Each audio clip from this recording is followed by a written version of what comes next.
Hello. Welcome to Tutors of Life podcast, where we research life so you don't have to. Episode 387. This is your host, Shaun Tutor. And this is Sam. And this is a Tutor episode where we try to teach you something new. Today we're going to talk babies. Because, we like to teach about life. And right now a baby's in our life, so. Her hair is blonding. It is. It's getting lighter. Yeah. And it stands straight up. Yep, so she either looks like she's Karen, gonna ask for your manager, or she looks like she should be in My Chemical Romance. Nice. Mm-hmm. Either way, it's cute. Yeah. Then we got ham bones in between us with ball in her mouth because all she wants to do is play. Yep. Oh. Did you bump your thing? Badly bumped my thing. Yep. I'll make you louder later. It's okay. All right, cool. Good call. Go ahead. So yeah, these are just kind of a list of things that we have discovered in the first almost 2 months, 8 weeks. And so I just figured, we like to teach about everything, and this is a good everything topic. I'm going to first start off. All babies are different. What works for you may not work for us. What works for us may not work for you. And on top of that, watching people on Instagram and their baby hacks, once again, most likely, probably is not going to work for you. For all those fucking, baby hack, do this. Baby hack, do this. Baby hack, do. One of them is like the, to burp the baby, rotate their hips, rock their hips because they hold the whatever in their hips. I haven't gotten her to burp. It fucking doesn't once. work. Yeah, no. Does not work. For us it doesn't work. And they're like, this is the way it doesn't. I don't care. It doesn't work. The old throw her on the shoulder, tap the back's the best way we found. Yeah, and rubbing the back. Yep. Mm-hmm. So I alternate between the two. Or honestly, just laying her on her back. She gets it all out. Oh, dude, if you lay her on the back, that's the best way to get her to burp. Yeah. Just fucking. So, yeah. And I said it to Shaun, and he rebutted me, so I'll say it on the podcast. No amount of videos, classes, anything will prepare you to have a baby. Right.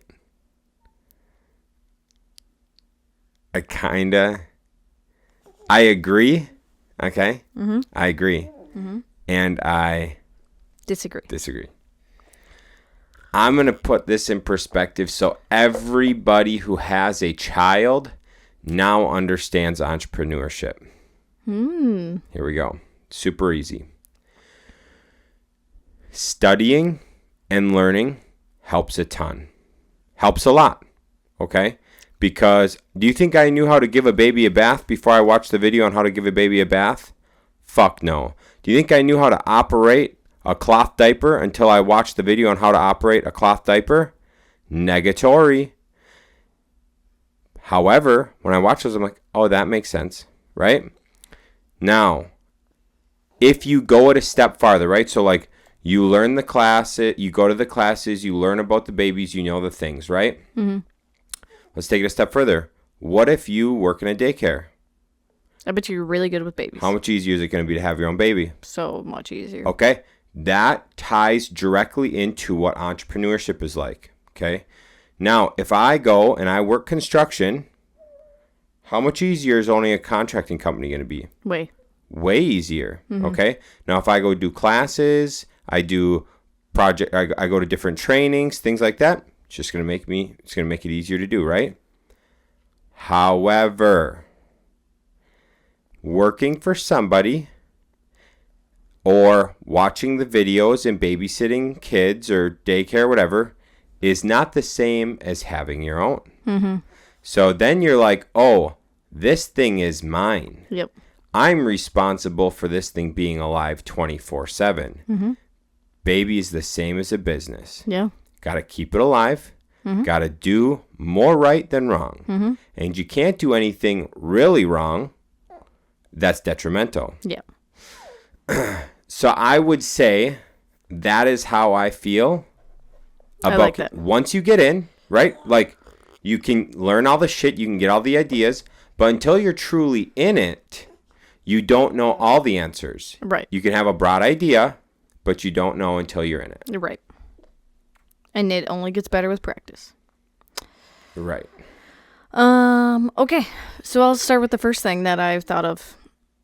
I saw quite a few Instagram posts saying that you don't have to burp breastfed babies. That's a lie. Oh, dude. I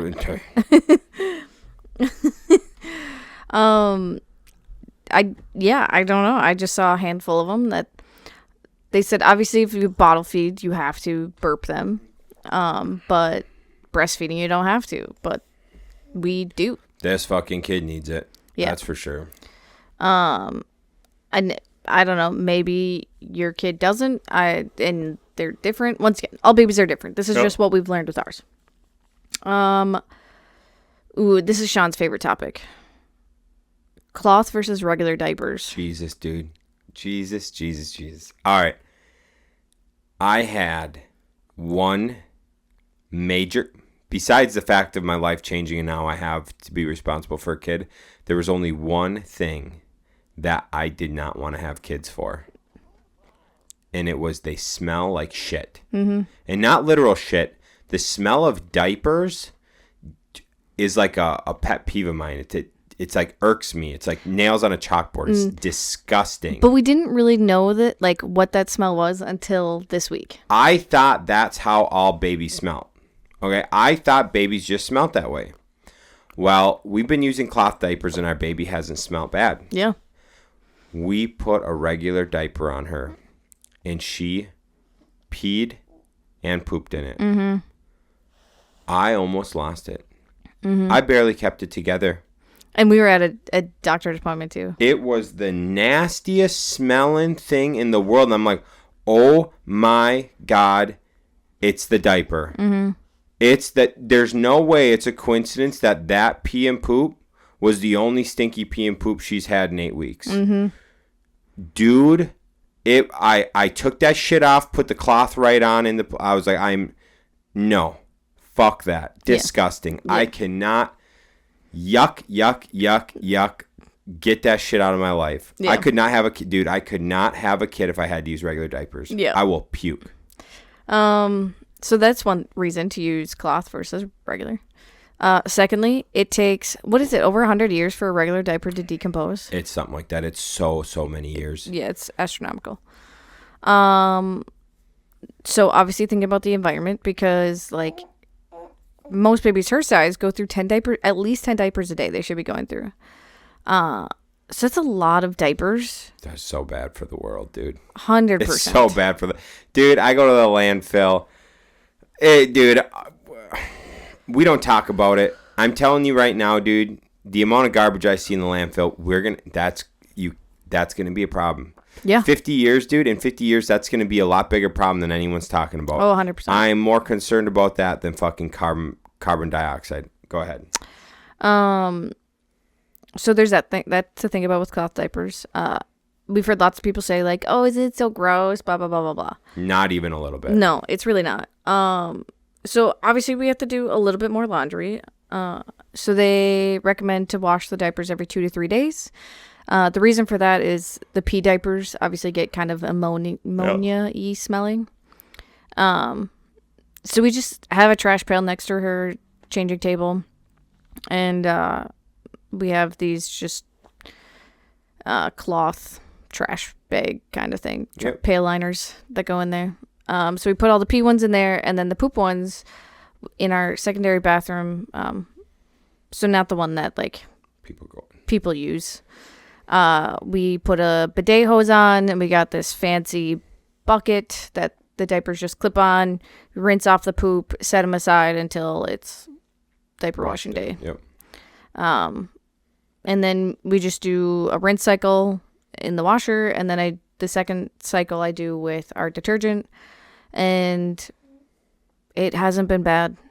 And then we hang dry. Oh, yeah, and then we hang dry them, yeah. Hadn't been bad at all, dude. I love it, love it, love it. And guess what?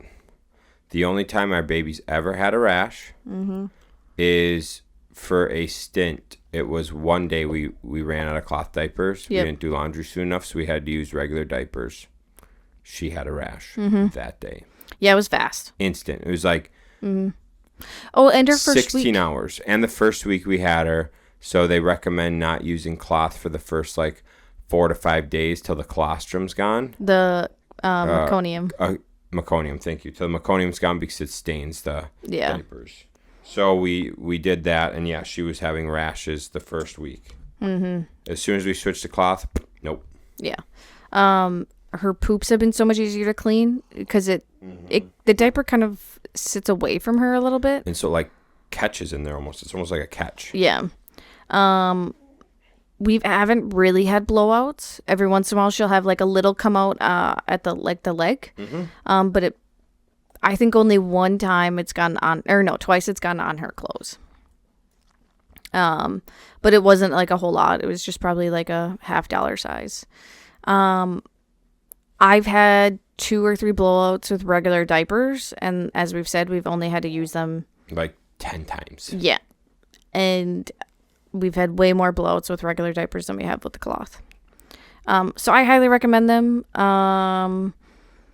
It's very easy to just go on Marketplace and find someone selling theirs. I think in total we've spent $250 on all of our cloth diapers.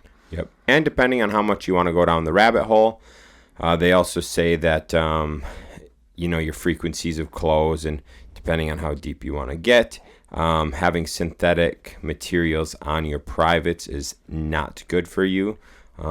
That's like there's a few brands like Nads Under for underwear for like adults. That's all cotton, 100% cotton, because it's bad to have synthetic materials, polyesters, plastics, shit like that on your privates. Yeah.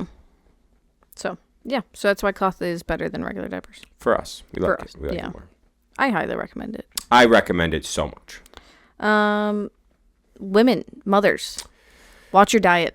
Holy smokes. Something I did not take into consideration. We thought about before, because we heard like Brussels sprouts really affects milk supply. And like some other certain foods, I don't know actually what they are, but I know Brussels sprouts is one that affects milk supply. And so that was the only thing I ever thought about with food. Was it stay away from them or what? Or that it's good for you? No, to stay away, like that food could affect my milk supply. Sure. Did not realize that it could affect my milk supply in the essence of it can make her gassy. Mm-hmm. So one day I had Cabbaggio. corned beef and cabbage. And boy, was the next day hell. Mm-hmm. Oh my God. For 6 hours, she was so fussy, just crying, spitting up all over me. Like she would eat, spit up everything. Mm-hmm. And it was so bad, and she wouldn't stop crying. She was so uncomfortable. It was rough. It was a rough day. Mm-hmm. I think, oh no, that wasn't the day. There was another time, but, so that was like something that I didn't really think about. What's there's foods because I've heard of like gluten and milk and dairy. Well, she is affected by dairy. Yeah, for sure. If I have too much dairy, she is not happy. Because I've had cheese a couple times and just cheese, and it hasn't been too bad. But if you drink a glass of milk, Yeah. So I can't have like R.I.P. baby. Yeah, I can't have like hot chocolate or anything. So yeah, I can have small amounts and she's fine. But yeah, so pay attention to like what you're eating and watch how baby reacts to it afterwards. Mm-hmm. I don't know how quickly it takes for it to like get into your milk supply, but I mean, corned beef and cabbage. It was almost 24 hours. Yeah. But I mean, that milk would have gathered that night. So I mean, yeah. But yeah, so think about that and keep track of what you're eating so you can know if you're making baby uncomfortable or not. Especially with milk. Milk is a very, very common one. Dairy. Or dairy, yeah. But it's interesting because people say that it only affects like their babies when it's through breast milk. So like once they start giving them like foods Whole and milk? stuff, yeah, Oh. then they can start giving them whole milk at like 1 or whatever. Yeah, they say like it's 1 year old or something. Yeah, then usually the kid doesn't have problems. Weird. Yeah, it's something with just their like stomach still growing that they just can't. It doesn't do well with dairy. For the first year. Here's a very important one. I think we might have talked about it on here already. I don't know. How much clothes they are wearing Layers. really affects them. Yep. One thing, once again, Instagram told me, was a common cause for SIDS was babies being too hot at night. So Shaun and I were like, okay, well that must mean like, and I did always hear the thing of like they should be wearing one more layer than you, blah blah blah, whatever. So for the first couple weeks, we were trying to put her in sleep sacks, and it was just Not sleep sack, swaddles. Well, no, the bath suit thing too. Yeah. Anyways, or pajamas or whatever. We just put her in one layer, and she would not sleep in her bassinet. Would not sleep in it. She had to be on me in order to sleep, and it was rough. On me, or I was like basically cuddling her on the bed for a while. And then one day I was doing laundry and was looking at the sleep sack, and it said to be worn over pajamas.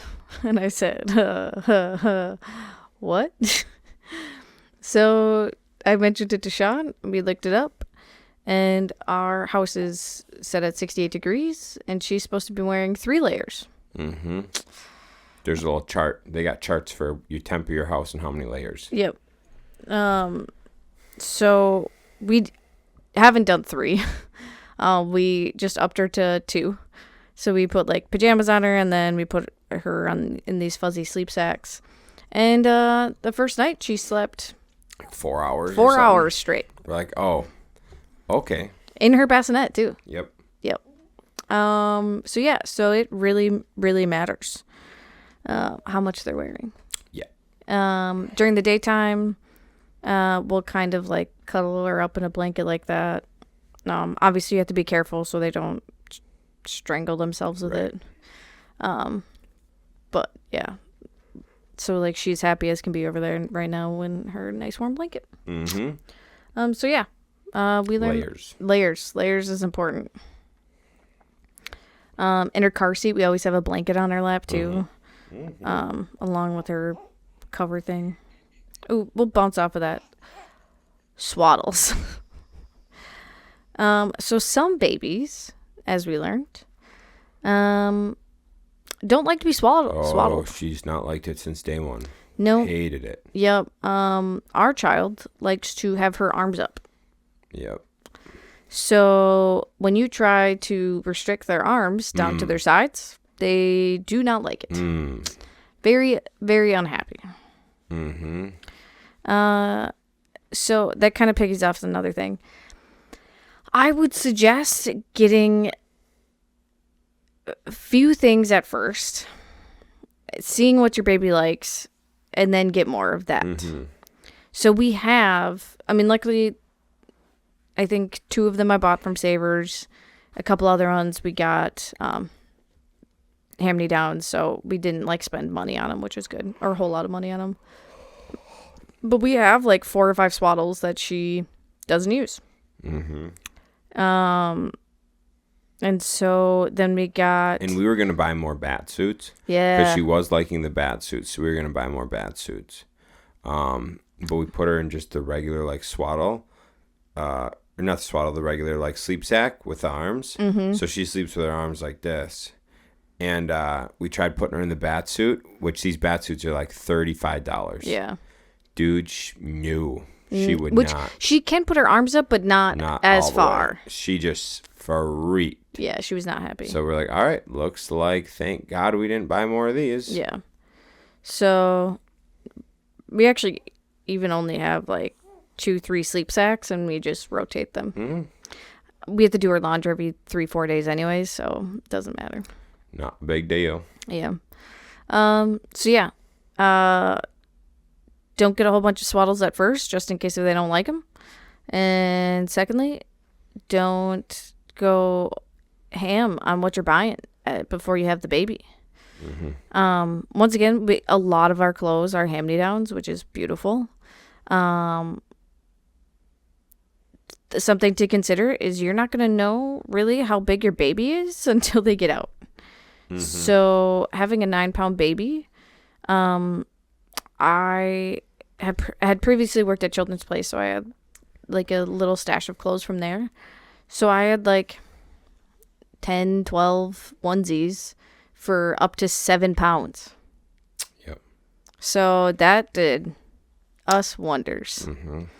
So couldn't use any of those. And for the first day when they're like swollen or whatever, newborn stuff was tight. Obviously they lose some weight, so she was able to fit into newborn stuff, but honestly only for really 3 weeks. 3 to 4 weeks, and now we're on to 0 to 3. Yeah, and even some of her 0 to 3 stuff is growing. Yeah, it's tight. Mm-hmm. She's also long. She's really long. Hence something to consider. Something I will say is we have a shit ton of onesies, and we pretty much put her in pajamas all day long. So we have a ton of onesies that will not be worn. Yeah. Which, once again, they were all hand-me-downs, so it's not like we spent money on them. The only thing that's nice about the onesies is you put pants on, then their feet can be out and breathe. Mm-hmm. Otherwise, their feet are always compressed in the pajamas. Yeah. There are some pajama brands that have the open feet. Little Sleepies, is that the one? I'm not sure. Yeah, Little Sleepies, I think, is a brand. We haven't bought any, but we've been gifted some, and they are wonderful. But yeah, they have the open feet, and then they have like the cuff thing where you can cover their feet and hands if you want. Yeah. But you don't have to. Yeah, definitely get some friends who have kids or family so you can get hand-me-downs. Yeah. That's a big help. Yeah. And then if you can't do that or you need more, try like Savers, Goodwill, Walmart, and Target do a lot of like sale stuff. Oh, all the time. All the time. So like you can pick up outfits for $1, $2. Mm-hmm. So like these kids ain't fucking like they're not small for long. No. So don't waste all your money on clothes when you could just pop down to Walmart, spend $2 and get an outfit. Yeah. Children's Place always has sales too. Especially like if you're finding out you're pregnant now, because you have to think like now they're going into spring, so they're getting all the shorts and stuff, shorts and tanks and short sleeve stuff ready. So they need to make room for that. So all of their winter stuff is going to be on clearance. So if you found out you're pregnant now, now's a good time to go in and buy your newborn and 0 to 3 winter stuff because it's going to be super cheap. Target stuff, I haven't found a whole lot of like super cheap stuff in their clearance section. When I worked at Children's Place, which mind you was 6 years ago, the clearance section was always so good, and there'd be times where like stuff would just be like $1, $2, like Shaun said. That's the same thing with Walmart. Mm-hmm. So yeah, that's just something to keep in mind. I do not spend all this money on brand new outfits. I wouldn't. No, just not worth it. Anything else with that? I don't think so. Some stuff to get after you have the baby, I would say. So swaddles was the one. Pacifiers. She is very, very picky with her pacifiers. And I've had so many other people tell me that their babies were also picky with their pacifiers. So there was a certain brand that I'd read is like really good for babies because of its shape and it doesn't affect like their teeth or whatever. So I put those on our gift registry. So now we have 6-8 of those, and she hates them. So I'm like, well, that was a good use for those. But you wouldn't know she hated them unless we had them. Right, but you can, like, I could have just had a 2-pack of I see. 4 different brands on there instead of Right. just the one brand. Oh, sure, that makes sense. Yep. Also, pacifiers come in different sizes. Yeah. And actually pay attention to the sizes because, like, when they get older, they could, they're choking hazards if you use the 2 small ones. That makes sense. Mm-hmm. Bottles and nipples. That's my next one, bottles. We got gifted these really nice glass ones, but they don't have any, like... Breathing. Yeah, like the anti-colic things to them. And that's like a huge problem with babies for the first like 6 months. So we're like, shit, we can't really use these bottles right now. Yeah. But luckily, if you do like an Amazon or Target registry, they send you like free gifts or whatever. So we got some bottles from them for free. And found out that one of the types of bottles gives her really bad reflux. Mm-hmm. So, and that was the one like we were using just a ton, and we're like, man, why does she spit up so much after she bottle feeds? Well, it's the type of bottle. It's the bottle. And not, once again, it's just not all babies are going to have that issue with that type of bottles. So just make sure you have a couple random ones. Like I said, do the Target and Amazon baby registries to get the free gifts, because then you can get all those free bottle samples and test them out, see which one works well, and then you can go get more if you need. Mm-hmm. With that, I also recommend getting the bottle washer, sterilizer, and dryer. Yep. We had people tell us we wouldn't need to get it. We did have one, James, tell us to do it, and I'm like... Yep, we did have one, and then they're expensive. They're like $300 for them. Here's the thing. Just get it.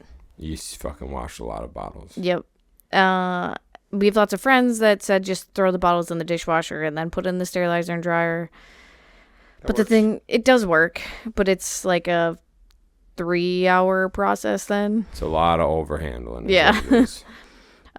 So definitely just put it on your registry or just splurge, get it, because you just spend a lot of time hand washing parts, bottle parts, pumping parts, everything. So get it. Here you go. Babies are unpredictable. There's that. Yep. I saw posts of people saying that they're like to try putting your baby on a schedule, like after the first month.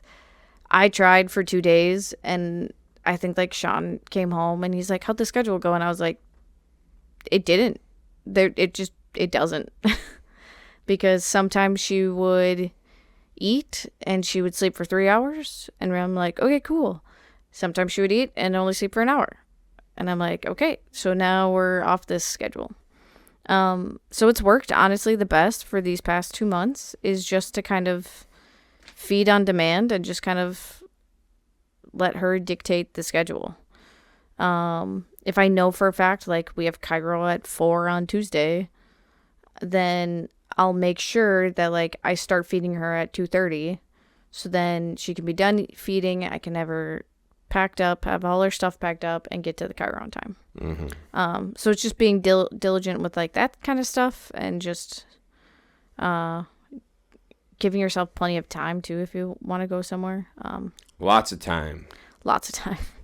Babies take a long time to pack up. I shouldn't say just babies. Babies and their stuff. So yeah, I would say probably around month 3, I would like to try and like do the whole scheduling thing more. But as of right now, it was too stressful, and I couldn't do it. So we kind of just let her do what she needs, because she tells us what she needs. This is another good one for mothers. Learn to eat left-handed before you have the baby. Just do it. I promise you, just learn how to eat left-handed. I luckily have this wonderful husband, which is one of the things that I have for husbands to know, who cooks, well, dinner, because we meal prep breakfast and lunch. But he cooks dinner every night, and if it's like steak or pork chop or whatever, he'll cut it up for me so I can eat it. But if baby is on my right side, I have to with my left hand. And I will tell you, it was so awkward at first. So before you have your baby, just learn how to eat left-handed. So yeah, husbands, cook the food. Just learn how to cook, please. Shaun has been doing a wonderful job. He feels like he doesn't do anything, but he does quite a bit. Shaun makes sure I'm fed all the time, which is wonderful. I feed the feeder. Yeah, he feeds the feeder.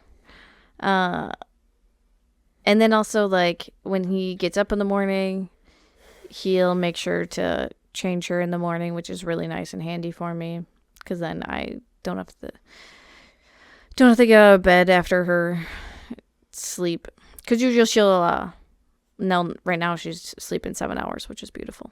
But she'll sleep 7 hours, and then I'll feed her, and then I usually can get another 3 or 4 hours out of her after that. So then it's nice that I just can stay in bed, feed her, put her back in her bassinet, and then I can either take a nap or get out of bed if I want after that. So yeah, definitely men change the diapers whenever you can. So yeah, most of the time in the afternoons after Shaun comes home from work, he'll change diapers, most of them. For the first, I would say 2 weeks. Obviously men, if you can't take 2 weeks off, I totally get it. But for the first week, then do everything. Just do it all. I know it's going to be stressful, but your wife is going to have a baby attached to them for the first week or two. So just do it all. Do the laundry, do the dishes, do the cooking. Just do it all. It makes life so much easier. Make sure her cup of water is always full. Make sure she has snacks. Do it all. Make her shower. Yeah. Another, helpful hint thing I would say is, obviously, like, after the first 2 weeks and your husband's gone, something I think that's really important to do is just change your clothes. So for the first, like, probably 3-4 weeks, I would just stay in my pajamas all day, and I would just feel so gross and nasty and just tired and just upset. And then I was like, one day I was like, I just need to get myself ready, put real clothes on. I don't care if she spits up on it, because whatever. So, like, even just changing into sweats and a t-shirt instead of my pajamas just helped so much. It just made me feel like a new person, made me feel better about myself. So I just think that's, like, a really important thing to do, and the next baby I'll definitely start doing it sooner. Nice. Anything else? Not that I can think of. We recommend going to the chiropractor. Yes. Highly recommend a chiropractor. Our chiropractor has 3 kids and has adjusted them their whole lives. And it's just so good. Because you got to think, this poor baby was in me, and she was scrunched up in a ball. And already we can tell she definitely favors one side versus the other. Big time. And if you think it's scary, it's not. They don't like crack their bones or anything. They just do pressure point Yeah. on the muscles. And they kind of just like tap on them to kind of try and make them go into place again. But yeah, I mean, she definitely favors one side, and now like we're already working on correcting that now versus down the road when it could be causing bigger issues. Yeah. Also, our chiro, he said that between his 3 daughters, only one of them had an ear infection, and it lasted like a day or two. I know, yeah, it wasn't that bad. Yeah. But he said they got sick way less. Ear infections were non-existent. He's had tons of patients that have come in strictly because they get ear infections all the time. And colicky kids. Yeah, and once they come in, like, just sometimes it was a couple of times. Some had to go longer. Then they'd stop getting ear infections after that. Yeah. So it's just good for the overall health of a child. Well, yeah, people don't understand. Like, a lot of people think chiropractic is like witchcraft, like voodoo shit. But your spine is your like energy source. And if your shit's out of whack, then your energy's fucked up. You're like, your movement's fucked up. Also, your sensory, everything. And you don't even necessarily have to feel something off for it to be off. So, like, your life force of your body stems from your spinal cord. So, I mean, even for yourself, it's good to do. Yeah. And we just go every other week, and that is plenty for us. Yeah. I mean, we could go more if we wanted. We could probably go less too, but yeah, it's just a easy thing to do. One thing I will say, I definitely tried moving and doing stuff sooner than I should have. We went on a walk 3 days after. Okay. And I was very, very tender and sore. So I do think next time I would probably wait a little bit longer. And I have like seen a lot more like doctors and stuff, midwives and stuff that do say to like, because there's like in some Asian cultures, they call it the 5-5-5 rule, which is like the first 5 days they stay in bed. The second 5 days they stay around the bed or whatever. And then the third 5 days is near the bed or something. I don't know. Interesting. So I just think like I probably would wait 5 days to a week to like go on a walk out and about just to let my body recover a little bit more. But then after that, like, go for the walks, do it. It's just, it just feels good once again to leave the house. Because you're not going to go walking around the block in your pajamas, so it forces you to change.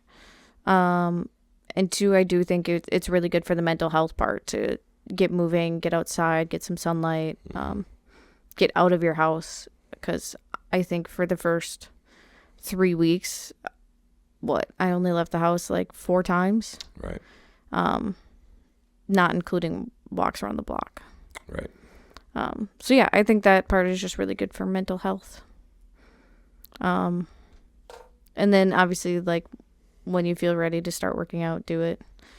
I started working out around week 3. And I felt good. I didn't have any major tears, so I didn't have to worry about that.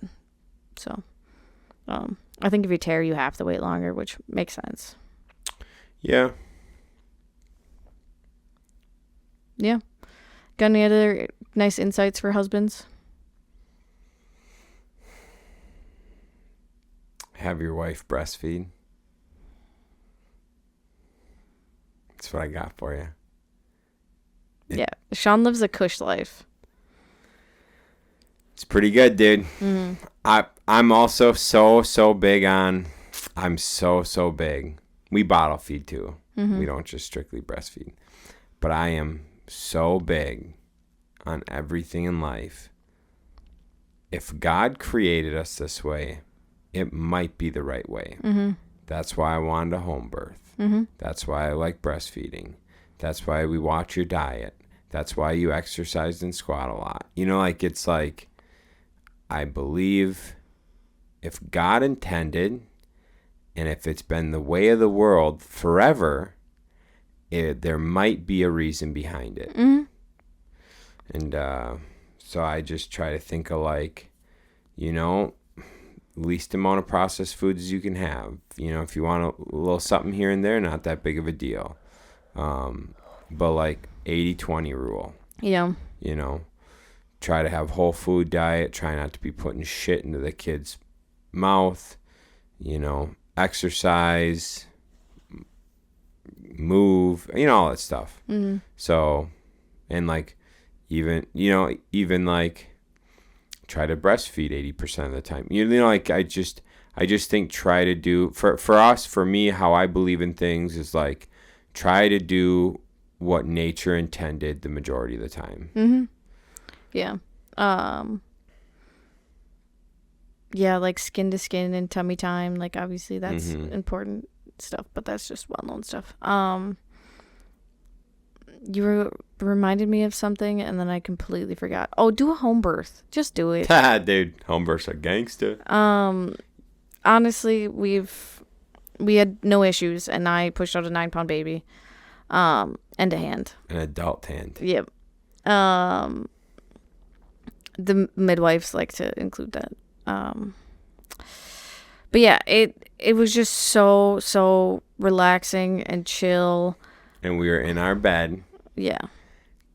3 hours, 2 hours, 3 hours. I think I was in the bed 2 hours after. You had to go keep doing stuff around. I was cleaning up and helping and shit. And they're like, "Why are you doing this?" And I was like, "I have to. I can't just chill." Well, and you had like paperwork to fill out too, didn't you? Or I did, yep. Yep. But yeah, then you're just in your bed with your baby right afterwards, and it's just so nice. And I just think too, like, not having not having all these like doctors and nurses coming in and out, like distracting you, checking on you. It just So we don't know what a hospital birth is like, right? No. But I got a friend, Jared, and Jared's had 4 kids. 5 kids. Five He said kids. 5 kids. Thank you. He had 4 kids in the hospital. His 5th kid they had at home. That motherfucker walks around preaching home births. He's like, because I talked to him about it, and he's like, "Shaun, you got to have a home birth." I'm like, "Homie, I already had a home birth." You know what I'm saying? And he's like, "Dude," he's like, "You don't know what it's like. You don't know the difference." And I don't. He's right. We don't know the difference. No. He's like, "It's awful. It's awful." He said it's terrible. At home is so relaxed. They're not pressuring you. You immediately get to hold and spend time with your baby. As soon as your baby comes out, the baby's with you the rest of the time. The baby don't leave you. Boom. Yeah. They're not taken away to do shit. Nothing. The baby's on you the whole time. Let the fluid from the placenta drain out. Cut the cord. Like the placenta came out when it wanted to come out. Yep. There was no rushing. There's nothing. Take the time. Breathe. Blah, blah. Like, and then you're right home. You're in bed. So. Yeah, I think it was what was it, an hour and a half until they even cut the cord? No, it was like 50 minutes. All the stuff left out after like 50 minutes. Yeah, but then I think they still let it just sit there. They might have, yeah. But anyways, it's like he just preaches how much more laid back, how much less stressful, things weren't rushed. The experience was so much better for them. Yeah. and he got to see the other side of it 4 times. So, yeah, I mean, it's a little fucking voodoo, sort of thing, whatever. Like, but guys, I would love you to keep in mind, how did it work for the last 15,000 years? Yeah. 20,000? How did it work? Did they have Western medicine the last 20,000 years? No. No. How come the C-section rate has gone up from like 4% to 35%? How has that happened, guys? Yeah. That seems pretty bad. Mm-hmm. Last thing, because we can go on this home birth thing forever. Home birth is amazing. Last thing, you're going to be told to take folic acid. Sam took folic acid. She heard it from everywhere. Take folic acid. Kid comes out 4 tongue ties. Okay? 4 tongue ties. Or cheek and tongue ties. Yeah, 2 cheek, 2 tongue. Tongue ties, yeah. So we're like, even the midwives were like, this is bonkers, dude. Like, this is. Like, babies don't usually get the cheek ties. Yeah. They say that's like a later in life thing, but she has 2 of them. And so we're like, okay, well, like, what? So we're doing some research. Turns out folic acid causes tongue ties. Well, what's tongue ties hurt? Breastfeeding. Well, if your kid's got tongue ties and they can't breastfeed, what do? Most people aren't going to pump. They're going to do formula. Western medicine at its finest. You cannot tell me that's not a fucking game. Take folic acid, get your baby with tongue ties, feed it the formula we sell you. We make more money.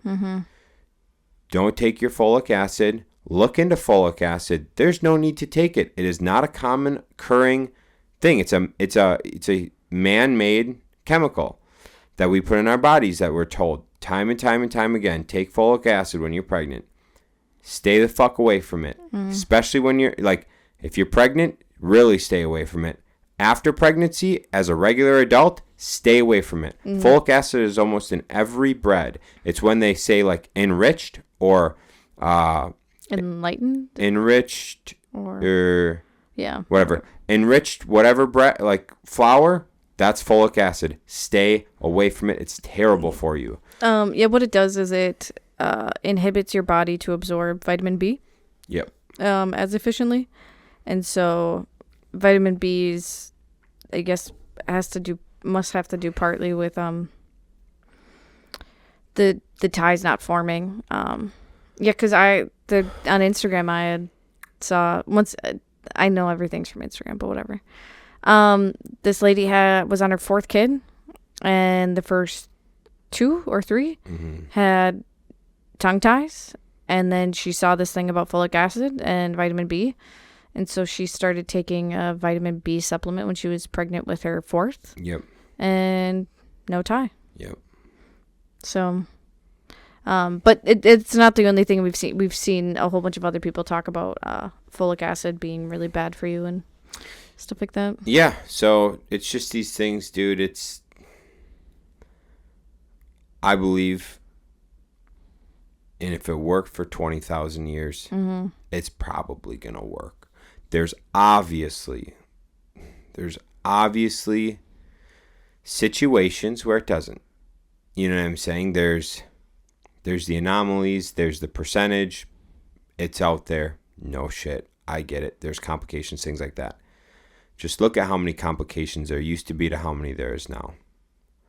And that should be enough to make you really start questioning the way the modern world's working, the way the modern health system's working. And like so many people told us too, they're like, well, what if something goes wrong? The hospital is 10 minutes down the road from us. So. And midwives have had things go wrong and they handle it. Yeah. The midwives that we work with have combined over 700 births. I think combined over 1,000. Oh, combined over no deaths. Yeah. I think we're doing all right, dude. That's pretty good fucking odds. So. And like, I mean, you guys heard about we talked about the birth story before, but like her shoulder was stuck and they were able to fix it.